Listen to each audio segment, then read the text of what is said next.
आप सभी को नमस्कार। कैसे हैं आप लोग? आशा करता हूँ ठीक होंगे।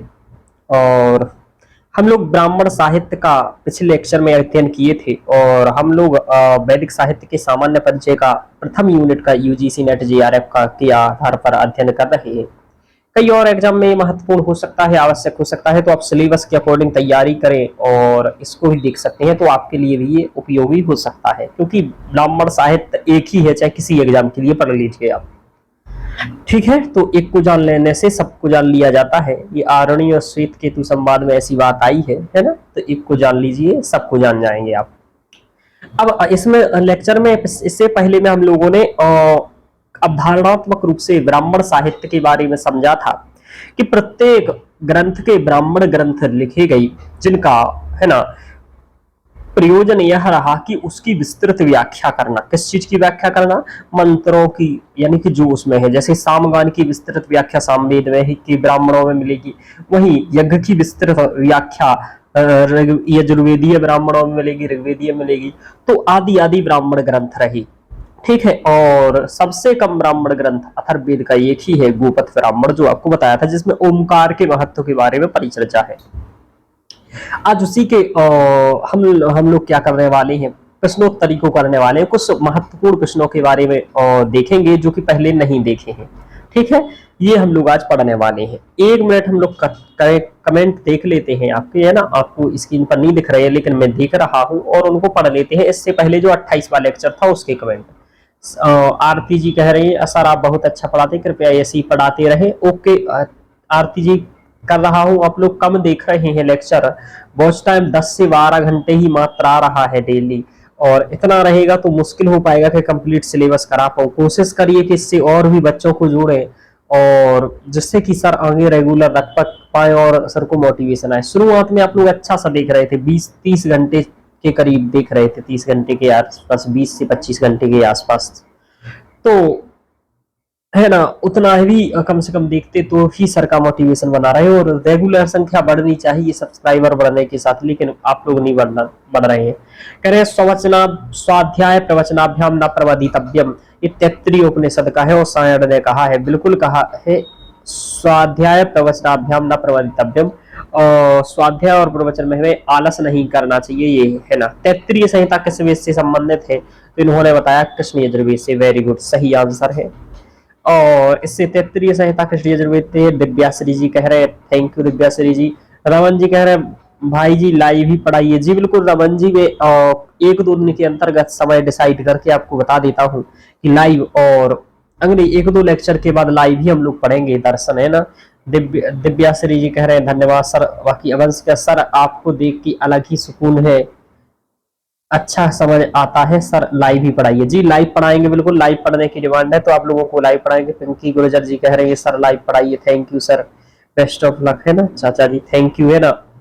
आप सभी को बहुत बहुत धन्यवाद। हम लोग पढ़ना स्टार्ट करते हैं, और आप लोगों की कोई ऐसी कमेंट नहीं है जिस पर मैं ज्यादा बोलूं, इसलिए आगे चलते हैं, है ना। कमेंट इसलिए देखता हूँ रोज 1-2 मिनट कि आप लोग क्या कह रहे हैं, वो मुझ तक संदेश पहुंचे, और इससे आपको ये आशा रहे कि आप जो कमेंट करके मुझे बताएंगे, कहेंगे, तो वो मैं आपका उत्तर दूंगा, है ना। और इसलिए ही कमेंट बॉक्स बनाया गया है, इसी प्रयोजन से। तो ये अब लाइव पढ़ेंगे तो तात्कालिक समय में आप पूछ पाएंगे, तो वो भी पढ़ेंगे। चलिए, ब्राह्मण साहित्य के प्रश्नोत्तरी कर लेते हैं, बातें हम लोग कर ही रहे हैं, है ना। तो हेतु निर्वचनम निंदा प्रशंसा संशयो विधि पराकल्पो, ये वाला जो श्लोक था, है ना, प्रक्रिया पराकल्पो व्यवधारणा विकल्पनोपमानम, ये वाला, तो ये किस के बारे में कहा गया है? तो ये वस्तुतः प्रतिपादित विषय है ब्राह्मण साहित्य की। ठीक है, ये किसके द्वारा कही गई, कहाँ कही गई, ये मुझे आप लोग बताइए। सोचिए कहाँ कही गई होगी। हेतु निर्वचनम निंदास प्रशंसा संशयो विधि, है ना, प्रक्रिया पराकल्पो व्यवधारणा विकल्पना, ये कहाँ कहा गया है? तो इस सावर भाष्य में कहा गया है मीमांसा सूत्र की। और ये 10 प्रतिपाद्य विषय ही याद रखना है, क्रम से पूछा जाता है, कम कंटेंट है लेकिन याद रखने के योग्य है कि हेतु निर्वचनम निंदा प्रशंसा संशयो विधि प्रक्रिया पराकल्पो व्यवधारणा कल्पोपमानम, धरना कल्पोपमानम, ये बात मैंने बोला। और मीमांसा सूत्र और सावर भाष्य में कहा गया। अभी एक और क्वेश्चन आएगा, निर्वचन, विनियोग और प्रतिष्ठान और विधि, ये वाचस्पति मिश्र ने 4 प्रयोजन बताए हैं, श्लोक में ही बताए हैं, लेकिन मैंने यहाँ बता दिया। तो मैंने बताया था नीवी पीवी, निर्वचन, विनियोग, प्रतिष्ठान और विधि क्रम से याद रखना होता है, पेपर में भूलते हैं हम लोग अधिकतर। तो ध्यान रखना ये 4 प्रयोजन है और 10 प्रतिपाद्य विषय हैं। जो लिखे गए विषय हैं वो 4 हैं, जो प्रयोजन है वो 4 हैं और जो प्रतिपादित विषय है वो 10 हैं। ये बात याद रखना है आपको। चलिए अब प्रश्नोत्तरी पर हम लोग आगे जाते हैं। ब्राह्मणम नाम यज्ञ विधि प्रकाशनम, यानी कि ब्राह्मण का पर्याय यदि देखें कि क्या है, यानी कि ब्राह्मण, देखो जो ग्रंथ का मूल पर्याय विषय मैंने बताया था कि यदि ब्राह्मणों का एक कहना हो तो यज्ञ विधि प्रकाशनम, विधि भाग रूपेण स्वीक्रिय थे, विधि भाग के रूप में स्वीकार किए जाते हैं ब्राह्मण साहित्य। जब ब्राह्मण साहित्य कहते हैं तो वो कहा जाता, हम विधि के रूप में पढ़ते हैं। विधि और उसके प्रकार, तो 4 प्रकार की विधि होती है ना। उत्पत्ति विधि है ना, अधिक उद्पत्ति विधि, प्रयोग विधि, अधिकार विधि आदि, इस तरीके से 4 प्रकार की विधियां होती हैं जिनके बारे में हम लोग आगे पढ़ने वाले हैं। ठीक है, उत्पत्ति विधि, विनियोग विधि, प्रयोग विधि और अधिकार विधि, ये 4 विधियां है ना। तो ब्राह्मण ग्रंथानाम प्रतिपाद्य विषय से कति प्रकाराः, ब्राह्मण ग्रंथों का जो प्रतिपाद्य विषय है वो कितने प्रकार का है, 10 प्रकार के हो। जो प्रयोजन है वो कितने हैं, तो नैरुक्तक मंत्र से विनियोग च प्रयोजन अभी किसका है, तो ये वाचस्पति मिश्र का है। और जो ही वो मैंने बताया था अभी है ना, नीबीपीवी के निर्वचन, विनियोग है ना, प्रतिष्ठान और विधि, ये वाचस्पति मिश्र के अनुसार है। प्रतिष्ठानम विधिश्चैव है ना तदुच्यते इति पूर्यत ब्राह्मणम ग्रंथवाचकः ब्राह्मण लक्षण कतिविधा, तो कतिधा प्रतिपाद्यते, तो 10 धा, यानी कि ग्रंथवाचक ब्राह्मण का लक्षण कितने प्रकार का है, तो 10 प्रकार का। देखो कंटेंट बहुत कम है, वही पूछा जाता है बार बार है ना, ध्यान रखिएगा। कति लक्षणात्मक ब्राह्मण ग्रंथो भवति 10 विधि वाक्यम वर्तते ब्राह्मणः विधि वाक्यम ब्राह्मणः, ब्राह्मण ग्रंथों का प्रतिपाद्य विषय नहीं, छंद विच्छेद विवेचन। एक बार एक क्वेश्चन आया था और ऐसे 4 विकल्प दे दिए थे। अभी आपको क्वेश्चंस भी कराने वाले हैं, जस्ट ये यूनिट होने वाली है, तो इसके बाद आपके PYQ लाइव सेशन में कराएंगे है ना, जिसमें आप लोग लाइव जुड़े होंगे उसमें ही कराएंगे, क्योंकि तभी वजह है। वह कौन सा वेद है जिसके 2 ब्राह्मण लगभग समान नाम वाले हैं, तो शुक्ल यजुर्वेद है ना, उसके 2 ब्राह्मण समान नाम वाले हैं, ध्यान रखिएगा। ऋग्वेद के कितने ब्राह्मण ग्रंथ है, तो ऋग्वेद के 2 हैं, ऐत्रेय और कौशिकी। सामवेद संबद्धानि कति ब्राह्मणानि सन्ति, तो 8 ब्राह्मण है ना सामवेद की। सायण भाष्य मतेन सामवेदीयानाम ब्राह्मणम संख्या कहा, तो सायण भाष्य के अनुसार सामवेद के ब्राह्मणों की संख्या 8 है। चरैवेति उपदेशः कुत्र उपलभ्यन्ते, ये बात मैंने कल आपको कहा था कि चरैवेति कहाँ कहा गया है, तो सुनहसोप आख्यान में कहा गया है। और सुनहसेप आख्यान कहाँ पर प्राप्त होता है बताइएगा आप लोग, तो मैंने आपको बताया था कि सुनहसेप आख्यान आपको किसमें होता है बताइए, ऐत्रेय ब्राह्मण में होता है। सही बता रहा हूं, एक बार देख लीजिए, यहाँ ऐत्रेय ब्राह्मण में ही होगा जहां तक है ना। सुनहसेप आख्यान ऐत्रेय ब्राह्मण में है, ध्यान रखिएगा ये है ना। और चरैवेति गाने ऐत्रेय ब्राह्मण में है, ये बात मैंने आपको कल पढ़ाई थी, तो ध्यान रखिएगा। ऐसी चीजें पूछी जाती हैं, कम क्वेश्चन है लेकिन आती हुई है। ब्राह्मण ग्रंथा कस्य विस्तृत वर्णनम कुर्वन्ति, तो यज्ञ अनुष्ठानस्य विस्तृत वर्णनम कुर्वन्ति। ऐत्रेय ब्राह्मणे कति अध्यायाः सन्ति, 44 अध्याय। ऐत्रेय ब्राह्मण में कितने अध्याय, 40 अध्याय है। ऐत्रेय ब्राह्मण में अध्यायों की संख्या कितनी है, 44। ऐत्रेय ब्राह्मण किस वेद से संबंधित है, ऋग्वेद से। ऋग्वेदस्य ब्राह्मणम ऐत्रेय ब्राह्मणम चरैवेति वाक्यांशे ग्रंथे अस्ति ऐत्रेय ब्राह्मणे, तो ऐत्रेय ब्राह्मण में है। हरिश्चंदोपाख्यान ऐत्रेय ब्राह्मण में बताया था। सुनहसेपाख्यान ऐत्रेय ब्राह्मण में है। सुनहसेपाख्यान सर्वप्रथम कहाँ प्राप्त होता है, ऐत्रेय ब्राह्मण में। अग्निर्देवानाम नाम वमः का उल्लेख तो ऋग्वेद में इसको कहा गया है, तो ये नया एक चीज है, तो ध्यान रखिएगा। अग्निर वेद वानम वानाम वमः है ना, अग्निर्वैदेवानाम वमः का उल्लेख जिसमें है वह है ऋग्वेद, तो अग्नि देख करके वैसे ही ऋग्वेद कहोगे। सांख्यायन ब्राह्मण कस्य वेदस्य, ऋग्वेदस्य। सांख्यायन ब्राह्मण किसका है, तो ऋग्वेद का है। सांख्यायन को ही कौशिकी कहते हैं। सांख्यायन ब्राह्मणों की अंतु अध्याय 30 अध्याय है। सांख्यायन ब्राह्मण में कितने हैं, 30 है। और ऊपर वाले में कितने थे, तो इसमें कितने थे देख लीजिए। ऐत्रेय ब्राह्मण में 40 थे, जिसमें 30 है। शतपथ ब्राह्मण किस वेद से संबंधित है, तो शुक्ल यजुर्वेद से है। शतपथ ब्राह्मण में कांडों की संख्या कितनी है, तो 14 कांड है। माध्यान्ह शतपथ में कांड कितने हैं, 14 है। शुक्ल यजुर्वेद में शतपथ ब्राह्मण कितने अध्याय है, 100 अध्याय है। माध्यान्ह संहिता के शतपथ थे। तो देखो शतपथ ब्राह्मण शुक्ल यजुर्वेद का और माध्यान्ह संहिता का, इन्हीं की बात चल रही थी। शुक्ल यजुर्वेद की काव्य शाखा का ब्राह्मण है शतपथ ब्राह्मण। शतपथ ब्राह्मण कितने हैं? तो दो हैं, है ना। तो दो ब्राह्मण जो बात हो रही थी ना शुक्ल यजुर्वेद कृष्ण यजुर्वेद की, वो शतपथ ब्राह्मण के ही हो रही थी, ध्यान रखिएगा। जिस ग्रंथ में पुरुषमेध का उल्लेख है वह है शतपथ ब्राह्मण। तो पुरुषमेध का उल्लेख कहाँ है? तो शतपथ ब्राह्मण में है, ये क्वेश्चन बनता है। शतपथ किसके कांड में दर्शाया गया है? तो प्रथम कांड में। शतम पंथोऽनुयत्र इत्युक्ति किसके बारे में है? तो शतपथ ब्राह्मण के बारे में। शतपथ ब्राह्मण में उल्लिखित राजा विदेह माधव से संबंधित ऋषि थे, तो ऋषि गौतम राहुगढ़ थे विदेह माधव से संबंधित। शतपथ ब्राह्मण कया संहिताया संयुक्तम अस्ति? तो माध्यान्ह संहिता का संयुक्त की क्या है? शतपथ ब्राह्मण है, ऐसा। शतपथ ब्राह्मण के 13वें कांड में किस यज्ञ का विधान है? तो अश्वमेध यज्ञ का विधान है शतपथ ब्राह्मण के 13वें अध्याय में। मनुस्मृति की कथा किस ब्राह्मण में उपलब्ध होती है? तो ये ध्यान रखिएगा, शतपथ ब्राह्मण में मनुस्मृति की कथा होती है, ये बात मैंने कल भी बताई थी आपको। माध्यान्ह संहिता माध्यान्ह शतपथ के कति प्रपाठ का? तो 68, यानी कि अष्टषष्टि माध्यान्ह शतपथ में कितने प्रपाठ हैं? यज्ञो वै श्रेष्ठतम कर्म कहाँ कहा गया है? पूछा जाता है, बार बार आता है, स्टार लगा लीजिए, 5 स्टार लगा लीजिए इस पर, है ना।